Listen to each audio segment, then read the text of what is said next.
Hi!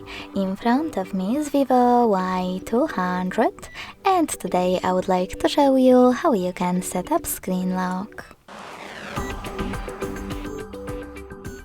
Begin by going into Devices Settings and scrolling down to access Security. Then tap on Screen Lock and decide which login method you want to use: pattern, PIN or complex password. Now you get to create it.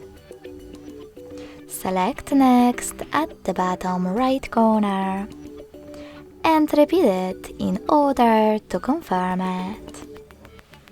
Then select Confirm. Finally, just answer this question to decide what you do with notifications on the lock screen.